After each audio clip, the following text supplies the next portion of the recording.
CCTV mengungkap aktivitas di rumah pribadi Irjen Verdi Sambo, Jalan Saguling, Duren 3, Jakarta Selatan, pada 8 Juli 2022. Pukul 15.41, istri Irjen Verdi Sambo, Putri Chandrawati, tiba dan masuk rumah pribadi mengenakan sweater berwarna hijau dan celana hitam. Diikuti para ajudan yang memasukkan barang ke dalam rumah. Termasuk di dalamnya Brigadir Yosua yang mengenakan kaos berwarna putih dan celana jeans biru. Pukul 15.46, rekaman CCTV menunjukkan Brigadir Yosua melakukan tes PCR. Setelah melakukan tes PCR, Yosua keluar dari rumah pribadi Verdi Sambo. Tak berselang lama, Barada Eliezer juga melakukan tes PCR. Aktivitas terakhir Brigadir Yosua di rumah pribadi Verdi Sambo terlihat pukul 15.48. Yosua masih terlihat di garasi rumah Verdi Sambo bersama Barada Eliezer. Pukul 17.05, Putri Chandrawati keluar rumah masih dengan pakaian yang sama, yakni sweater hijau dan celana hitam. Selanjutnya pukul 17.10, Verdi Sambo terlihat meninggalkan rumah pribadi.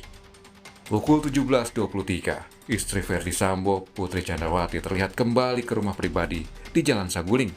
Namun kali ini, Putri sudah berganti pakaian. Di malam hari pukul 19.31, terlihat mobil ambulans lewat Jalan Duren 3 Utara mengarah ke TKP. Selanjutnya pukul 20.14, CCTV merekam situasi ketika mobil ambulans diduga membawa jenazah Brigadir Yosua melewati Jalan Raya Bogor, Kramat Jati, Jakarta Timur. Diduga membawa jenazah ke Rumah Sakit Polri, Kramat Jati. Sementara itu dalam rekaman video yang didapat Komnas HAM ada komunikasi antara Verdi Sambo dan istrinya hingga pembunuhan Yosua terjadi. Kalau dalam rekaman video yang kami dapatkan, dalam rekaman raw material yang kami dapatkan lebih dari kurang lebih 1 jam gitu ya, yang itu yang kita juga tadi tanyakan apa yang terjadi dalam peristiwa itu. Ternyata memang ada komunikasi ya antara Pak Sambo dengan Bu Sambo sehingga memang sangat mempengaruhi peristiwa yang ada di TKP 46. Hingga saat ini, CCTV masih dianalisis Laboratorium Forensik Polri. Tim Liputan Kompas TV.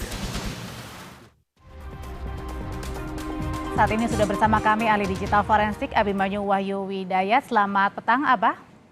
Selamat petang, Mbak Audrey. Abah sudah melihat ada runutan CCTV di rumah pribadi Verdi Sambo. Apa yang pertama kali Abah lihat dan soroti? Kalau dibilang apa yang dilihat, ya lihat aja sebagai tayangan aja, dinikmati sebagai satu konten. Pertama, saya bukan menjadi saksi ahli yang untuk menganalisa. Kedua, kita juga tidak tahu sumber datanya ini dari mana sampai akhirnya bisa tayang konten seperti itu, ya. Dan kemudian ketiga tidak ketahuan siapa yang merangkaikan. Nah dengan demikian, jadi kalau kita melihat satu konten ya udah, orang lain biasanya hanya mempercayai oh ini begitu kejadiannya, gitu. Kalau saya selalu bukan begitu. Saya kalau orang ngelihat kayak konten-konten gini, saya selalu mikirnya bukan oh begitu, tetapi apa kok gitu sih, gitu. Kalau saya ngelihat kok gitu sih. Kok ya. Gitu sih, ini apa nih maksudnya? Kok gitu sih gini, jadi saya sedikit ceritakan kalau kita melakukan digital forensik terhadap satu kontennya berbasis CCTV, itu ada hal yang selalu saya sharing kepada media yang saya istilahkan yang namanya 4R. Ya, rentang, reka, rangkai, dan runut. Simpelnya rentang adalah satu sumbu waktu, dari satu waktu sampai satu waktu. Kemudian reka kita melihat dari konten yang ada, kira-kira ini kejadiannya seperti apa. Ya, kira-kira dia ini kemana, dia ini dari mana, dia ini di mana, gitu, kayak gitu. Kemudian kita lakukan rangkai. Setelah kita reka, kita rangkai. Ini siapa yang duluan, habis ini kemana, habis ini kemana. Setelah kita rangkai, kemudian kita runut. Kita runut itu kita selidiki. Kira-kira dari kamera sini, kemudian kalau dia sampai kamera situ itu wajarnya berapa lama. Kemudian sampai di situ lagi berapa lama. Nah, dengan mengetahui konten seperti itu, maka akhirnya kita bisa mendapatkan gambaran yang jelas berdasarkan konten. Ya, saya harus menceritakan ini karena apa? Karena kita gini, kalau seorang misalnya saksi ahli ya, memeriksa kayak gini, dia itu tidak boleh punya rasa iba. Dia itu tidak boleh mengerti hukum. Dia itu tidak boleh mengenal sama yang pelakunya. Dan kemudian dia tidak boleh mengikuti segala aktivitasnya. Kenapa tujuannya? Agar apa yang dianalisa itu menjadi objektif. Jadi pikirannya harus bebas, terlepas dulu ya, Mbak ya?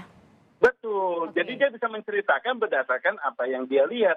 Tetapi saat dia mempercayai, mendengar berita, kemudian mendapatkan berita acara, kemudian dari news dari mana dia mendengar semua Baik. kisah-kisah, Bah. otomatis akan terpengaruh. Nah, itu yang akhirnya bisa mengganggu gitu. Oke, Abah, kita berbicara dulu dari 4R, rentang. Ada terakhir Yosua 1548 masih di rumah Verdi Sambo. Kemudian di 17.10 Verdi Sambo tinggalin rumah, 17.23 Putri kembali tapi dengan berganti pakaian. Artinya ada 13 menit yang tidak diketahui melakukan apa, tapi kemudian pulang-pulang justru hanya ada istri Verdi Sambo tanpa ada Yosua, dan istri Verdi Sambo juga sudah berganti pakaian. Sekarang kita coba gunakan waktu tersebut 13 menit ya, itu untuk pergi keluar, starter mobil, kemudian keluar sampai di ujung, kemudian masuk ke satu tempat, setelah masuk ke satu tempat, berganti baju dulu, setelah ganti baju, kemudian balik lagi, masuk lagi ke rumah di sini. Apakah betul bisa 13 menit itu dilakukan? Ya, coba aja itu, nah itu yang dibilang reka. Coba betul nggak yang bersangkutan memang bisa melakukan ini? Bisa direkayasa itu waktunya maksudnya, Bang? Bukan gitu ya. Gini, kalau saya kan nggak boleh ngomong waktunya direkayasa. Kita tinggal ngeliat biar orang hukum yang menilai. Tetapi dalam konten kita selalu masuk logika apa enggak gitu loh. Saya simpelnya begitu. Kan saya kan nggak boleh menuduh bahwa ada satu ada rekayasa kan. Tetapi sekarang dari pembuktian ini kita bisa ketahui bahwa dengan rentang yang tersebut, apa yang dilakukan seorang putri keluar hanya untuk ganti baju, kemudian balik lagi, gitu, dengan waktu hanya 13 menit. Is that all? Gitu, ya kan? Sementara kalau kita bilang setelah masuk ke rumahnya yang kan berarti misalnya dia ke rumah dinas ya, di situ. Kan tidak, jaraknya tidak jauh tuh. Walaupun tidak jauh, buka gerbang dulu, masuk ke dalam, kemudian ganti baju. Mau ganti baju untuk apa nih? Setelah ganti baju, akhirnya pulang lagi, naik mobil lagi, bilang sama supirnya, mau berangkat lagi, pulang lagi ke sini. Nah, waktu yang seperti itu yang kita mesti melihat. Jadi akhirnya pergi ke sana hanya untuk ganti baju, what for? Gitu kan? Yang menjadi pertanyaan. Nah, itu satu. Umpamanya kita kalau mau merangkai yang lain, mau ya ngerangkai yang lain, dari Magelang sampai ke sini. Dibilang ada kejadian sesuatu yang negatif di Magelang gitu kan, sesuatu yang melecehkan martabat lah gitu di Magelang. Sampai ke sini itu satu kendaraan, seseorang yang sudah melecehkan martabat dengan pangkatnya itu adalah 10 tingkat di bawah suaminya, berani melecehkan martabat, tapi kemudian bisa semobil dari Magelang sampai Jakarta, dan kemudian di Magelang sampai Jakarta udah turun sampai rumahnya dia bersama. Ada yang bilang enggak bersama, dia sama yang lain. Saya kasih lihat silahkan semua pada pantau CCTV-nya, itu kelihatan saat mobil tersebut, mobil Putri itu masuk ke dalam, itu kelihatan dari balik kaca. Itu mobilnya nyampe. Pas mobilnya nyampe, Putri keluar nggak berapa lama, si brigadir dia juga keluar dari sana. Berarti memang satu mobil, kalau dengan analisa yang CCTV. Ya kan? Gitu. Berarti artinya itu adalah menguatkan bahwa tidak ada ya pelecehan yang katanya dilakukan. Gini, kalau dibilang tidak ada juga saya nggak bisa tahu, karena saya bilang kan pelecehannya itu tidak terbukti dalam CCTV yang di Magelang di mana. Tetapi sekarang saya bilang dari konten tersebut di sini ini yang bersangkutan adalah satu mobil antara Brigadir D dengan Putri gitu loh. Silakan sekarang pakar orang yang melakukan interogasi gitu ya, melacak kepada Putri yang bersangkutan apa betul setelah Anda dilecehkan ini masih masuk satu mobil dan and so on. Kan bukan orang telematika yang melakukan investigasi tersebut. Yang kita hanya membuktikan ini loh yang kelihatan, masa begitu. Oke, jadi Abah mempertanyakan rentang 13 menit ini begitu ya. Nah, kemudian kita ke tadi runutan ceritanya ada tadi PCR, betul ternyata kan dilakukan kan sebelum pergi ke rumah dinas, ternyata ada dulu dilakukan PCR. Ada tadi kelihatan Yosua juga, ada Eliezer juga, ada Ibu Putri juga yang melakukan PCR. Yang dilihatnya Bah, kalau untuk runutnya? Kita runutnya begini, saat seseorang sudah melakukan satu hal yang negatif, ya, kemudian sangat tidak berkenan, itu pasti waktu itu juga kemudian harusnya secara skenario, seorang Putri akan menelpon suaminya, kemudian berkomplain mengenai apa perlakuannya yang brigadir gitu kan. Tetapi masih boleh masuk ke ruang rumah pribadi, bukan rumah dinas, ke rumah pribadi, dan di tes PCR juga, as nothing happen, benar-benar bukan sesuatu yang disuruhnya dibentak-bentak yang kayak gimana gitu. Nah, kita kemudian ngelihat sekarang kamera yang ada itu hanya merekam itu yang di garasi dengan kemudian yang ngadap ke ruang waktu PCR.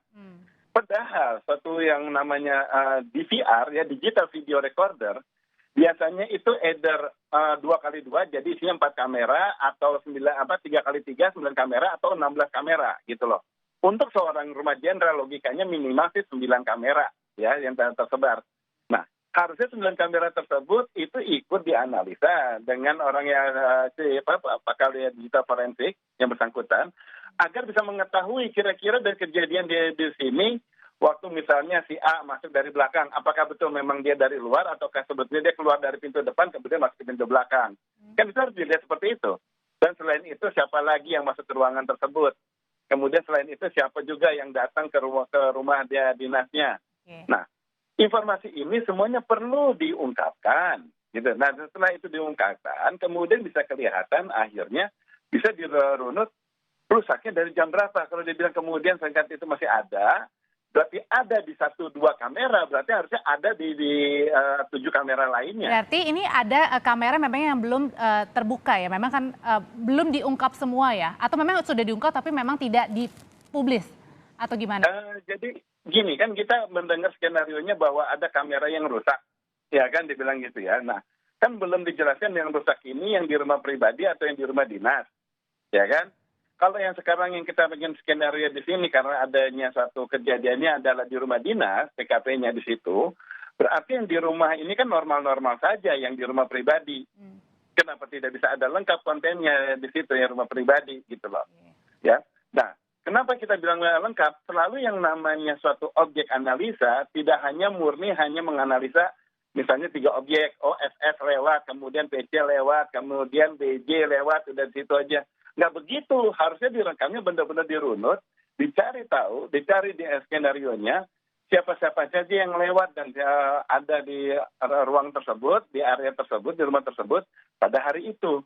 Kenapa ini penting? Apabila itu mampu dianalisa, akhirnya mau pengembangan saksi-saksi bisa kelihatan langsung dari semua yang CCTV. Bahwa si A ini Anda juga ada di sini, di sini, di sini, Anda juga dinyatakan hadir.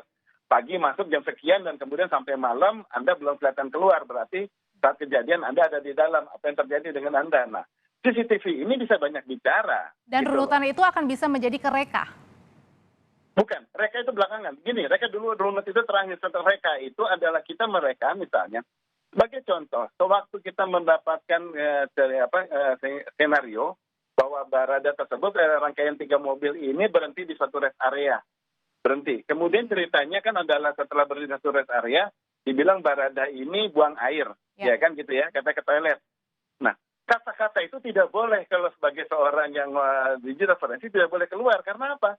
Karena tidak ada kamera lain yang menunjukkan bahwa dia ke toilet. Bisa aja dia sebetulnya ke warung beli rokok, dia ke warung beli permen, tidak ke toilet, kemudian balik lagi. Normalnya orang pasti setelah yang di perjalanan jauh, dia ke toilet. Tetapi tidak harus. Sekedar orang jalan lewat jembatan trotoar, kemudian masuk ke suatu area, belum tentu dia ke toilet, apa yang membuktikan gitu. Atau bisa saja jadi pada saat ada kata-kata yang seperti itu. Pada saat di rest area itu misalnya bisa saja Yosua pada saat itu menelpon begitu ya? Bisa jadi, ya kan, bisa jadi dia menelpon. Nah, itu dibuktikan dengan nanti yang namanya CTD, ya, cell tower dump, ataupun kemudian dari CDR, dari situ kelihatan kalau dia CTD menyatakan dia ada di lokasi tersebut, berarti benar. Kemudian dia menelpon, ya kita bisa ketahuan dari CDR, kalau di record dia menelpon siapa. Gitu. Kemudian kita bergerak ke ambulans, Mbak. Ini tidak lama berselang, ada ambulans datang, tidak lama juga kemudian pergi meninggalkan rumah dinas. Itu sebenarnya. Aduh, saya jadi ketawa kalau soal ambulans. Gini. Soal ambulans, ya kita baru mendapatkan satu skenario, ambulans ada di suatu rekaman, dia lewat di suatu rumah, katanya rumah tetangga atau apa ya, lewat rangkaian ambulans, ke kanan, jeng. Nggak lama dia ke kiri, jeng. Oke, berarti kalau ke kanan dianggap ke rumahnya sana. Padahal belum tentu. Ya kan? Kemudian dia ke kiri, apakah dia benar untuk pergi? Berarti belum tentu. Karena arah rumah dinas juga ke kiri. Gitu loh misalnya. Nah, ini si lokasi rumah tersebut itu harusnya bisa menceritakan dan mencitrakan. Yang mencitrakannya adalah bahwa memang benar 3 mobil di situ, kemudian menceritakan skenario-nya tidak hanya berbasis dengan 1-2 CCTV. Tetapi dengan rangkaian ini. Kalau saya mau iseng misalnya diminta oleh seseorang, bikinin cerita yang kayak gini, saya bisa nggak sampai 3 hari, Saya bikin aja satu kamera, saya tayangkan, kemudian dengan log time-nya jam sekian, saya lewatkan mobil, nggak kemana-mana, dia hanya lewat di gerbang aja, nyiung, berhenti. Nah, mobil lagi petugas, nyiung, berhenti. Nggak kemana-mana, habis itu direkam, habis itu dibalikin lagi, wing, udah kelihatan. Kalau gitu apa yang Abah lihat dari kejanggalan datangnya ambulan? Kejanggalan itu. Ini kalau kita kembangkan, ini rangkaian mobil pada akhirnya ujungnya kan katanya menuju ke rumah sakit Polri, ya kan? Tetapi rekaman CCTV-nya hanya menunjukkan sampai di depan rumah sakit Polri saja. Padahal rumah sakit Polri itu kalau memang ada ambulan datang, pasti dia akan berhenti di depan IGD. Kan nggak mungkin nguing-nguing ke dalam rumah sakit Polri kemudian sampai sana berhenti. Pasti kan harus diteruskan. Ini ada membawa seseorang yang ibaratnya ada orang yang sudah meninggal ataupun orang lagi sekarat kan. Kita kan pasti dibawa di IGD atau dibawa kemana kemudian dikeluarkan. Pasti ada kamera juga yang menangkap orang kaya mobil ini. Apa yang diturunkan mobil tersebut gitu loh. Dengan demikian benar-benar ketahuan apa yang dilakukan mobil ini. Nggak hanya sekedar sampai pekarangan rumah sakit Polri selesai. Nah, kalau saya ya gitu, kita bilang nggak bicara analisa. Tetapi karena yang terbentuk adalah seperti itu, ya sudah, itu yang saya bilang, tayangan biarkan itu sebagai satu tayangan.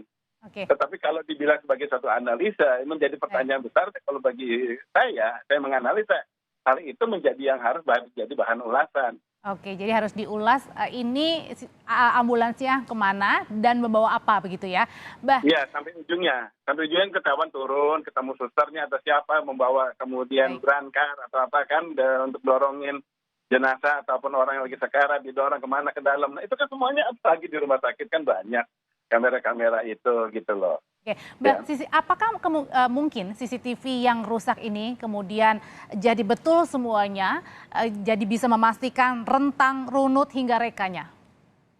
Oke, CCTV itu kalau dibilang rusak sebetulnya ada 3 area besar pada CCTV, yaitu media perekaman atau capturing media ya, yaitu si lensanya kamera perekam. Kemudian adanya media untuk controller. Controller itu dari distribusi kamera-kamera yang masuk, direkam, dimasukin ke dalam satu alat, ya, diterjemahkan menjadi satu istilahnya format-format video yang standar untuk kemudian disimpan. Nah, simpannya ada media lagi penyimpanan. Pertanyaannya saat dibilang rusak, ini rusak yang mana, gitu loh? Ya, media perekam, media controller atau media penyimpanan. Ya. Kalau media penyimpanan tidak rusak, berarti rekaman di sini harusnya mau controller rusak kayak gimana, sampai diinjak-injak ataupun kemudian ya, media perekaman yang capture itu kejatuhan pohon sampai hancur, digigit diinjak sama Godzilla sekalipun nggak ngaruh karena habisnya itu masih aman. Nah, rusaknya di sini di mana? Pertanyaannya adalah yang dibilang sama Kapolres yang rusaknya namanya decoder. Nggak ada CCTV, nggak ada decoder. Yang ada adalah digital video recorder, gitu, bukan decoder. Nah, jadi ini apa yang dibilang rusaknya yang apa? Yang itu saya bilang kalau ternyata adalah media penyimpanan yang rusak, itu perlu kita recover. Nah, saat itu kita bisa recover, akhirnya semuanya bisa keluar lagi, bisa tampil. Kecuali ada benar-benar ada suatu area-area dari file itu sektor-sektornya yang rusak. File-file itu beruntutan Mbak Audrey. Jadi namanya file-file rekaman CCTV itu per 10 menit direkam, 10 menit direkam. Jadi file-filenya banyak. Nah, itu dilihat mana yang rusak gitu. Baik, artinya CCTV nanti bisa menjelaskan antara rentang, runut, hingga reka. Terima kasih Abimanyu Wahyu Widayat, ahli digital forensik. Abah sudah berbagi informasi di Kompas Petang.